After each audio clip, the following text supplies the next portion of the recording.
we'll go ahead and get started and people will join as they can. So for those of you who don't know me, I am Lenore Jarvis. I'm the DC AAP chapter president. And I just want to spend a moment to kick off our very first Talk at Home with DC AAP chat.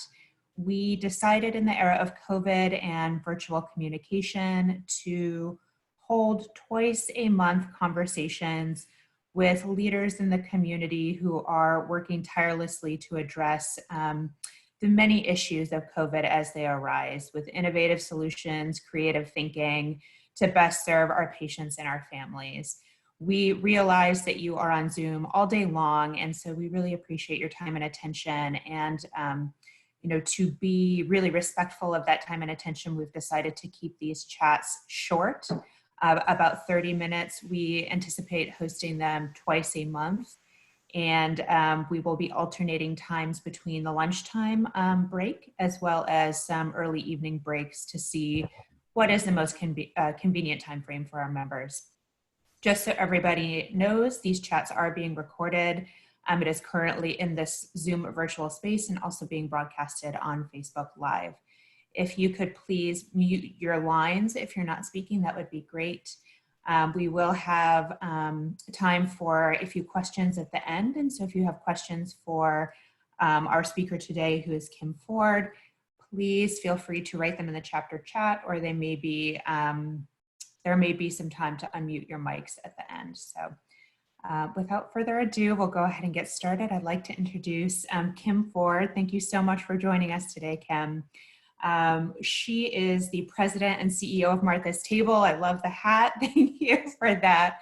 And I'm going to give a quick bio, but I'll also let her kind of introduce herself as well. So she was previously a deputy assistant secretary and acting assistant secretary in the U.S. Department of Education's Office of Career, Technical and Adult Education, where she provided leadership and direction and management on over $2 billion in career and technical education, adult education, correctional and reentry education, and community college initiatives, which collectively serve over 25 million students annually.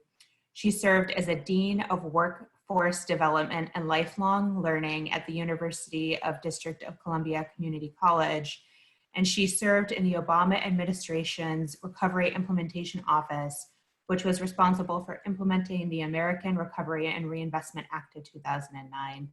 She's here today in her role again as Martha's Table, and we're just so grateful and impressed that you're able to be here with us today. We know that food insecurity in particular has been a major concern for our patients and our families. And we're really interested in kind of hearing your perspective today. So I do have questions for you, but I want to give you the opportunity to kind of open up, Kim, any initial thoughts for us here. Sure. Well, thanks so much for the kind introduction. It's been a long time since I've had the formal bio read. I just say, hey, native Washingtonian, and I'm happy to be on the show. I am the proud president and CEO of Martha's Table, and I just am so honored every day to be able to get up and do the work that we do. Last night I was on McKenna's Wagon. I go out on McKenna's Wagon often, and McKenna's Wagon is our longest standing program. And it was actually our first program for Martha's Table, and this is actually our 40th year. We are 40 years strong. And just going out last night and talking to our guests and our neighbors, it just shows how much need, unfortunately, is out there.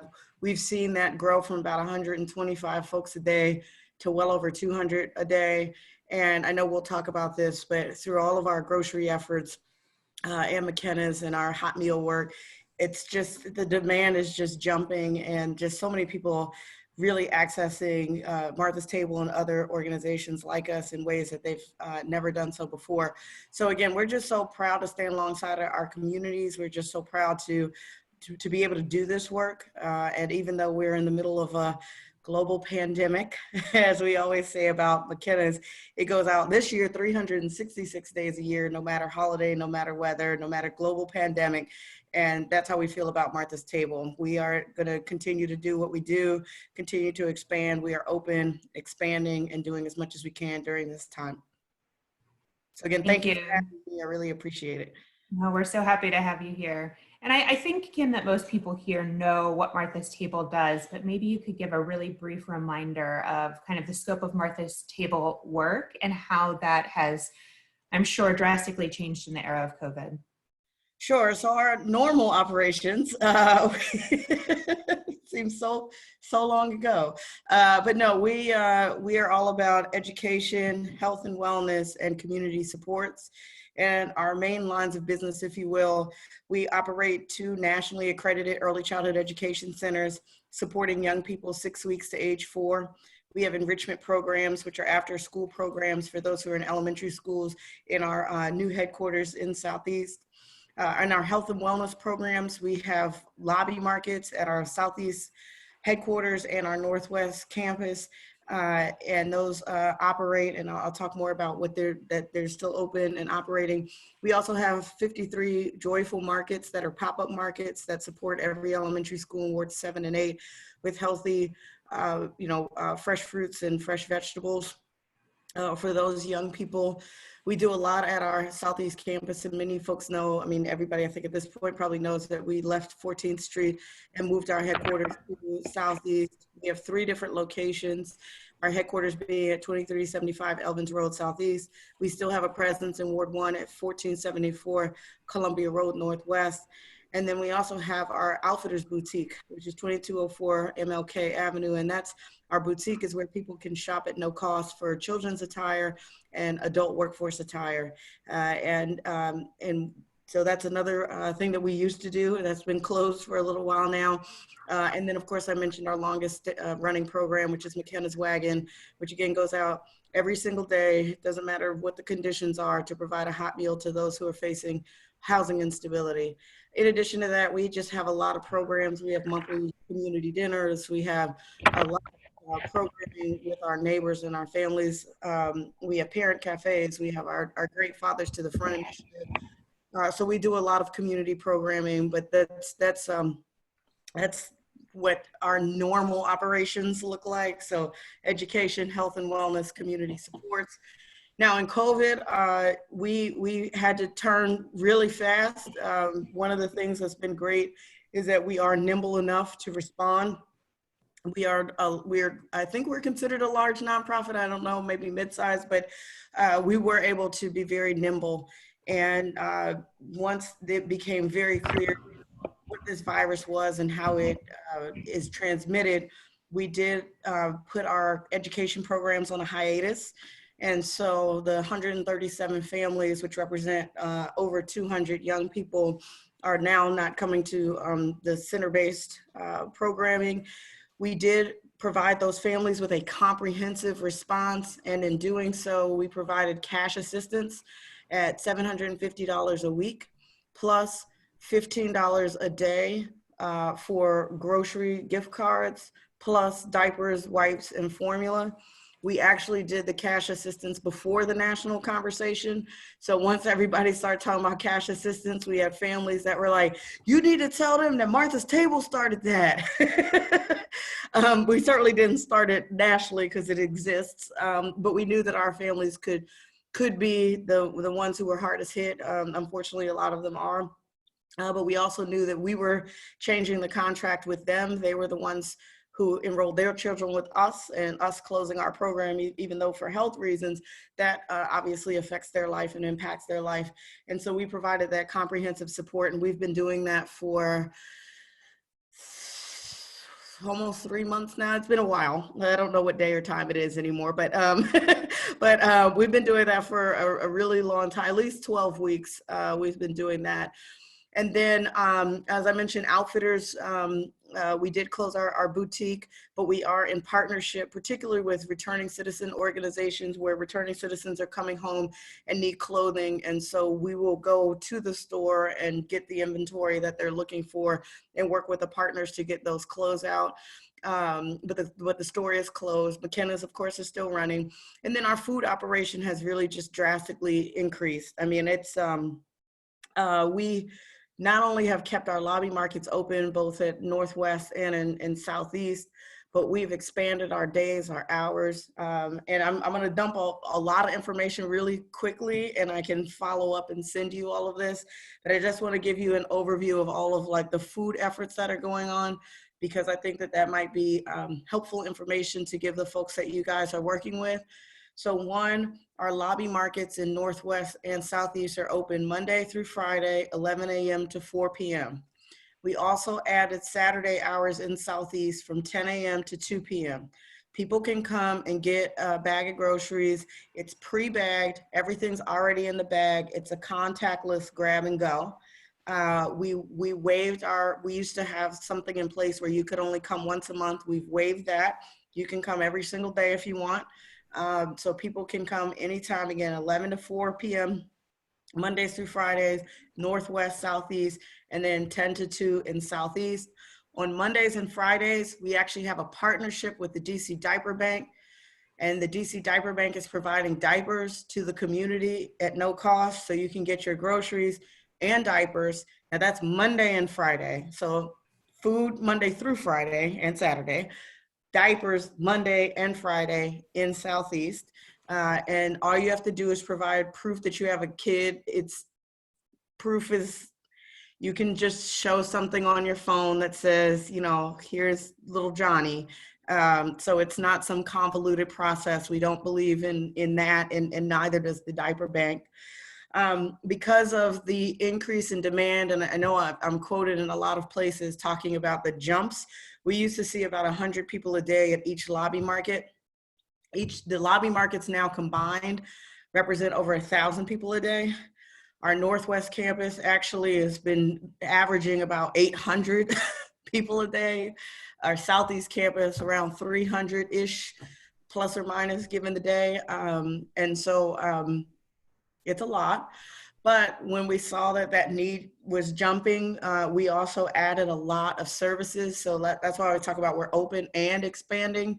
So we added 10 community sites in Southeast, because we know that there are a lot of people who can't come out, who can't get to us for transportation reasons, sometimes for safety reasons. So we added 10 community sites. I can send you the flyer of where they are. They're Monday through Thursday. But Alabama Avenue, Buena Vista, Washington Highlands, Southern Hills Apartments, Woodland Terrace, Congress Park, W Street, Wellington Park, UPO, and Park Chester. And again, I can send you that information of the days and times when we're there. And we also go to a lot of senior homes and provide groceries. We also go to a lot of senior homes and provide hot meals. We have a partnership with Clyde's restaurant group, and also the Need Hospitality and Design firm, where they provide hot meals for us. Over 12,000 hot meals have gone out since the beginning of this. And we usually target either our direct neighborhood in Southeast and or senior homes. And so that's been going really well. On Saturdays, we have a partnership with Gate Gourmet, great donors that contributed to Gate Gourmet. They're the airline food providers. They wanted to keep those people employed because they lost their airline contract. And so they're paying them to continue to make boxed meals. And we get 5,000 of those boxed meals every Saturday. We keep 2,000 for McKenna's Wagon and other purposes, and 3,000 go out through community partners. We have 10 community partners. We can tell you who they are, where they go. Again, a lot of senior villages. We're supporting the DCPS meal sites in Wards 7 and 8. Over 600 bags of groceries a day go to those. We have a relationship with the Horning brothers because obviously the Hornings are a big part of the reason why we're in Southeast, and we're supporting all of their affordable housing units in Wards 7 and 8, most of which are actually, again, senior complexes, with a bag of groceries and shelf life items every week, and the 600 of those as well. So we're going through 2,000 bags of groceries a day, which is not like the 500 we used to go through. So it's a lot more. Hot meals are jumping. I mentioned McKenna's is jumping. The Need is jumping. I know, again, that was a big dump of information very quickly, and I can follow up with all of that. But just really interested to hear any questions. We certainly want to support the people that you guys are supporting, and thank you for everything that you guys do out in the field and with partners. And so anything that we can do to support you, we certainly want to be able to do that if we can. Kim, I have to just say, wow, like I had no idea. We knew some of the scope, but clearly the scope and magnitude of what you've been working on is tremendous. And it sounds like it's very much ramped up very quickly in a short period of time. I do think, in follow up, our members would be appreciative to know how can we keep most up to date about your efforts. We get constant questions from our patients and families about resources. Which of those are going to be the best for physicians to access? Is there, a certain resource that is best for our families to access? I had a bunch of other questions, but actually people are already asking questions in the chat box. So I might just dive in with their questions. Yeah, go for it. Right before we get into that, I just also want to mention Saturday's a really good day for us. If you guys have patients and you want to come, just bring us. We don't believe in high levels of barrier. Like we don't believe in barriers, and we don't believe in like proof and all that. But like Saturdays are usually the day if somebody comes and says, here are the 10 seniors, or here's the list of people I represent. Can I get X amount of bags of groceries for them? And we support that.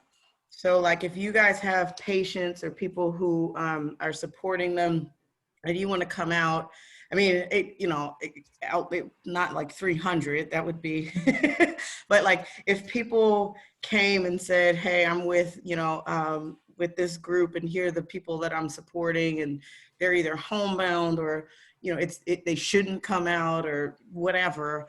Here's the like 10 people that, we want a bag of groceries for. We will certainly accommodate that. So I just wanted to make sure I said that before I forgot. Yeah, absolutely. I think that, Dr. Chapman asked a great question that is certainly on our minds, who are the most vulnerable right now? And maybe a follow-up question, how are we targeting or trying to help the most vulnerable people? So, I mean, I think that it's tough to say who is the most vulnerable. It depends, I guess, on who is the expert in that. So in a lot of our conversations with the city and then the guidance that's issued by the CDC, they often mention, seasoned citizens. And so that's why we've focused a lot of our efforts on seasoned citizens, because again, they've been advised not to, everyone's been told to stay at home, but they've been strongly encouraged not to leave where they live. And so we've been focusing efforts there, but also, again, a part of our move to Southeast was because that entire population and that community is, vulnerable is, we think of our community as being very resilient, but when you look at a lot of the predictors and indicators in terms of things like health, we're starting from behind the start line of the race, right? So something like a COVID can put you even further back. So that doesn't really matter what age you are, because there are a lot of pre-existing conditions. There are a lot of pre-existing conditions in terms of health, but also in terms of the economics that are going on, and these things run together. And then things that then spiral from that, right? So, your housing situation is linked to your economics, health is linked to economics, environment, affiliations with the justice system, like all those things start, they're all, the core there are the economics. And a big part of why we moved was because the economic indicators showed that this was a community that the predictors said wouldn't have the same educational, economic, or health outcomes as their peers across the river, right? And so we want to be a part of, and of course we know only a small part, but a part of changing those predictors or making those predictors and indicators wrong. Because again, it's an incredibly resilient community. But if you ask in the terms of COVID, then you would probably say that they are more susceptible to becoming ill, just given, again, the predeterminants and the social determinants of health and some of the pre-existing conditions that are out there. Yeah, I mean, certainly. Thank you so much for that language check. We really appreciate that. I think that it's a reminder to us to be careful how we frame things, but also trying to, meet people where, where their needs are in a fashion that's helpful, I think, to the community. So it makes a lot of sense that, you would be mindful even where you're located. I think we really Yeah, appreciate and, that. and we wouldn't think of that as a bad term per se. It's just Mhm. that I think at least as I interpreted the question, is like, who are the folks who may need supports maybe more than others? Mhm. And so, that was the only clarifying point I had to, so my apologies, Dr. Chapman. I was not trying to So, suggest that you was know, an issue. uh, no, it's what I was speaking to a community activist who said, interestingly, there's so many programs for the young, for families, and for seniors that adults, single adults, they were perceiving as vulnerable in the sense of like, there's nothing for them if they're kind of hungry or lacking resources. So I thought that was an interesting group that I would not have considered. Yeah, and that's actually a huge group, quite frankly. And again, like for us, for the markets, for the community pop-ups and all that, that that's only targeted, well, the markets are not targeted at all. Anyone can come from wherever. The community pop-ups are targeted in our neighborhood in Southeast. And again, I mentioned the 10 locations. But part of that was actually to address that, Dr. Chapman, because there are just so many people that they don't have kids. They're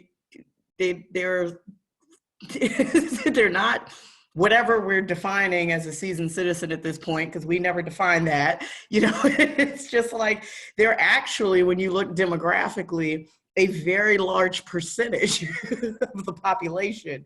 So you wouldn't want to leave them out because they are in families, they are in communities. And what if you're a non-custodial parent? So you may have kids, but you might not be the custodial parent of that child. And then does that start to restrict your access? And so again, that's why we talk a lot about we don't like to put up anything, with the exception of our education programs, and because they are funded by and monitored and compliance driven by the federal government and the local government. That's the only thing where you really have to like fill out forms and get vetted and da da da da. The rest of our programs, like Outfitters and McKenna's, we had restrictions at Outfitters. We've relaxed those. McKenna's Wagon, all of our food stuff is just open. We want people who we want we want people to know that this is about access, because I think the other thing here too, and it kind of goes back to the language, and I'm sorry I'm going back to that, but we've had so many people come and say, I never thought it would come to this. Like they lost their job and they're like, I never thought it would come to this. And we've never seen ourselves as like a last resort. We've never seen ourselves as like helping the needy. We've always seen ourselves, at least in our food programs, as providing access to healthy fruits and vegetables and shelf life items. Like there's never been anything where you had to be in need to come, and we've had a lot of people who've been like to our building and we say, hey, you want to go to the market? And they're like, oh no, that's not for me. But it is. I mean, the point was that you wanted to make sure that you have access points for everyone to have just healthy fruits and vegetables, and again, shelf life items. Because then again, when you look at what that means, going back to COVID, if you start rewinding that back, if you don't have that access, how that plays out in health, which you guys of course know more than anyone. So it's been really interesting talking to a lot of people, listening to a lot of people who have almost been ashamed coming to us for supports, when we're like, you should never feel shame. We're here to provide access. Yeah, thank you for that clarifying point too. Dr. Weiss asks, when families go to the sites, can you talk about the process as far as social distancing? Sure, you're taking these into considerations, keeping your staff and the families, safe and healthy, but it would be nice when we talk to our families to be able to describe some of the process. So now that we're in a pre-bag and go model, it moves very fast. So if you're at one of the markets, there's cones. Okay, if you're in Northwest, there's cones. If you're in Southeast, there are paper X's. We try our best to do, like on a day like today would be drive up and go in Southeast. So you just drive up and a team member who would be wearing a mask and gloves would just ask how many bags and put it in your trunk or your back seat or whatever. But they're also for those who walk up like X's they're actually more than 6 feet apart. The cones in Northwest, because it's not really conducive to like driving, if you know Columbia Road, or at least the part of Columbia Road that we're on, and people really mind those. The community markets sometimes can get a little, I'm just being honest, sometimes they can, sometimes people know each other and can congregate a bit more, but our team members are always there to say, you know, we airplane, all right, we need to airplane, but it's not usually the getting of the groceries. It's the, I got the groceries and now I'm talking to my neighbor that I might not have seen in the past 3 weeks or something. But we constantly are encouraging people, you know, to socially distance.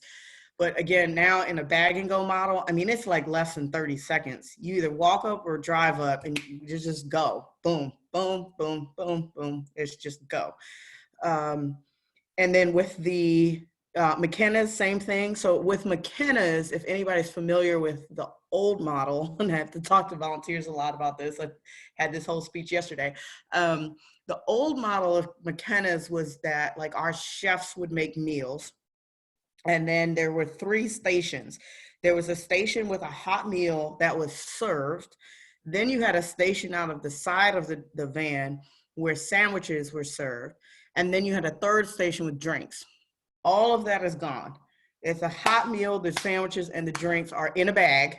So we have the exact same process. It's another grab and go. It's another one that can sometimes get tricky, and that's just me being honest. Like I said, I was out on it last night, and every day that I go, I'm like, can we please? But again, sometimes people will get their meal and then talk to their friends, you know, but it's not, we don't believe it's us causing that. And we do constantly encourage the distance. I will say McKenna's is one of the most, our guests on McKenna's actually follow the mask and gloves more than I've seen really a number of our neighbors. Like they really do come in masks and gloves. And we've changed, like I said, everything's in one bag. So it's just boom, boom, boom, boom, boom. And then instead of it being, if anyone would know how we do this, it used to be out of the back of the truck. This, now what we do is go up the street. So it's also faster because we've changed the way that the distribution has gone so that you don't have like this long queue.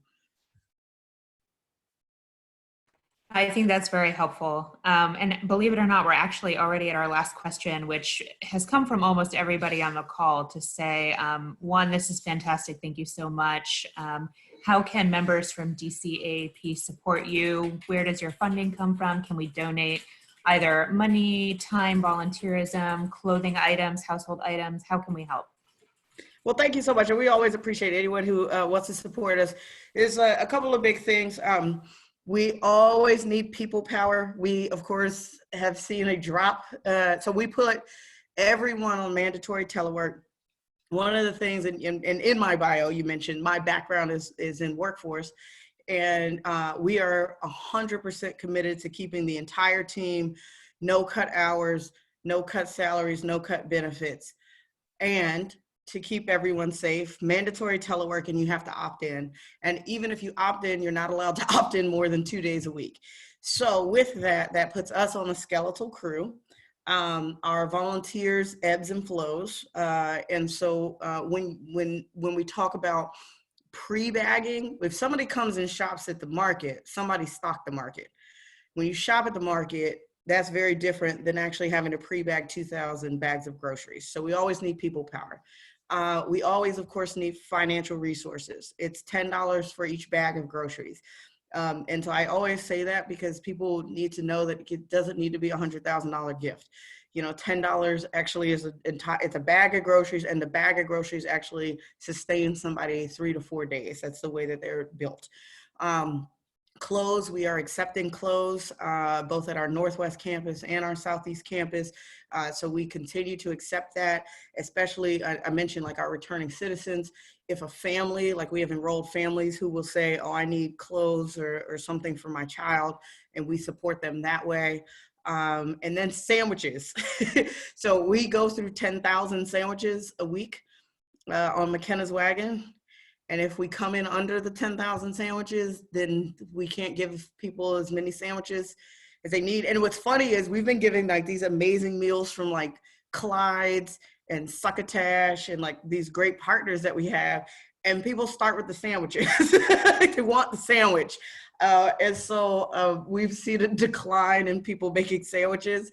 And we've had all these wonderful partnerships. I mentioned Gate Gourmet, but Gate Gourmet comes once a week, and there's a shelf life to that. Panera Bread was supporting us for a couple of weeks, but those donations have dried up.